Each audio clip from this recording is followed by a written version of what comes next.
আজকে 6/8/2026 তারিখে অনুমান চারটার দিকে আমরা খেংরাবাড়ির বেলছড়ার সাইডে আমরা মোবাইল পেট্রোলিং করি।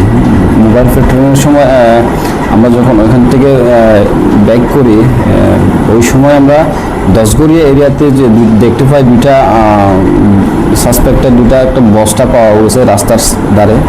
তো এখানে আশেপাশে কোনো লোক পাওয়া যায়নি, আমরা পুরো এরিয়াটা চার্জ করে দেখলাম, কাউকে পাইনি। এরপর আমরা যে বস্তাগুলো পাওয়া গেছে ওটা আমরা চেক করে দেখি, ওর মধ্যে সাসপেক্টেড টু বি ড্রাই গাঞ্জা রয়েছে।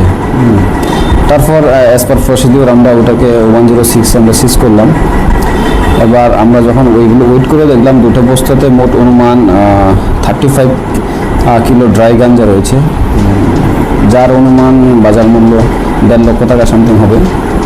তো আমরা এটা নিয়ে একটা ইনকোয়ারি শুরু করেছি। তো দেখা যাক এর মধ্যে যারা যুক্ত আছে, আমরা তদন্তে যারা জড়িত রয়েছে আমরা তাদেরকে নিশ্চয়ই এই কেস কানেকশনে আমরা অ্যারেস্ট করব।